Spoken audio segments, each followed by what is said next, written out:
This is one of Europe's largest construction sites. We're building the 18 kilometers long Fehmarnbelt tunnel between Denmark and Germany, near the town of Rødbyhavn on the island of Lolland. The new link will be the world's longest immersed tunnel and the fastest route between Scandinavia and Central Europe. First, we build a large production facility in Rødbyhavn with deep basins and a work harbour. The tunnel elements are cast in 3 production halls.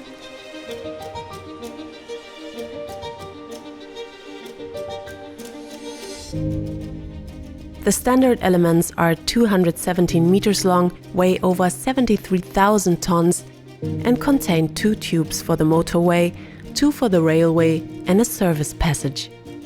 The tunnel elements are immersed in a 12-meter deep tunnel trench dredged in the seabed. Some of the world's largest dredging vessels were used to dredge the 18-kilometer-long tunnel trench. 15 million cubic meters of soil, sand and stone were dredged in total. Most of the dredged material from the seabed is being transformed into new land areas near the Danish construction site.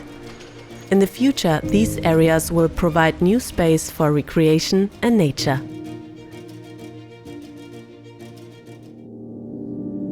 Tunnel portals in Puttgarden in Germany and Rødbyhavn in Denmark serve as the link to the immersed tunnel. The tunnel sections on land also contain tubes for the motorway and railway. In the future, the motorway and railway will lead to the tunnel entrance, which is why we're building ramps and access routes for the new alignment. Several thousand people are at work on the project every day, including many hardworking apprentices. The huge factory in Rødbyhavn lies at the heart of our construction site. It is here that the 89 elements for the immersed tunnel are being built in a step-by-step process. First, reinforcing steel is assembled in the factory. The rebar cage forms the skeleton of the tunnel segments. The rebar cage is then pushed into a large formwork, which is filled with concrete. It takes around 30 hours and 3,300 cubic meters of concrete to pour each segment. Once the concrete has cured, the formwork is removed and the 24-meter-long segment is pushed forwards towards the dry dock to make room for the next segment. This process continues on an assembly line principle until 9 segments are complete and form a tunnel element.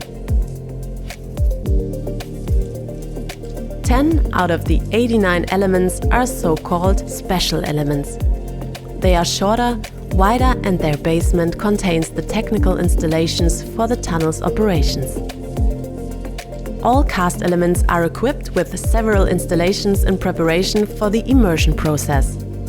The massive elements are pushed forward until they reach their position in the dry dock. Bulkheads ensure that both ends are watertight and the dry dock is filled with water. Although an element weighs more than 73,000 tons, it floats upwards as the basin fills with water. The element is then towed out into the deep end of the dock and the water level is lowered to sea level. The immersion process can now begin. The element is transported to its final destination by tugboats. The immersion process is carried out from a specially built vessel that enables the crew to monitor the operation. The tunnel element is fitted with internal ballast tanks. By filling them with water, the operator can keep the element precisely balanced during the immersion process. Using sensors on the seabed and the previous element, the operator can maneuver the element into position with a precision of up to 12 millimeters.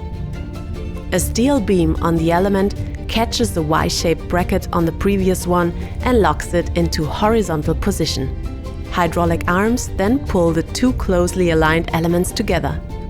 The water trap between these elements is then pumped out. This creates a substantial pressure difference, further pressing the elements together. The outer rubber gasket is now completely pressed together and the element is watertight. Workers are now able to enter from the previous element to install the inner rubber gasket. The two rubber gaskets keep the tunnel watertight and give it the flexibility to expand and contract as the water temperatures change. The tunnel trench is filled with gravel and sand. Finally, a protective layer of stones is placed on top of the tunnel. Over time, the current will cover the tunnel with sand. Once the coupling between the first elements has been completed, workers will start the installation of the tunnel's technical equipment for road and rail traffic. Several hundred specialists will work simultaneously on the tunnel from both the Danish and German sides. After completing their work, the team progresses further into the tunnel and their area is handed over to a new team. The Fehmarnbelt Tunnel is being constructed from both the German and the Danish side. When the two ends meet, a special element, which can be extended on both sides, will close the final section of the tunnel.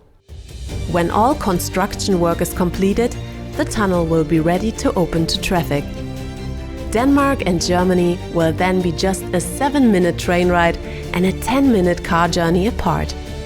The 18-kilometer-long tunnel will be the new link between Denmark and Germany and between Scandinavia and the rest of Europe, and the cornerstone of a new green transport route for cars and trains that will bring people and businesses closer together.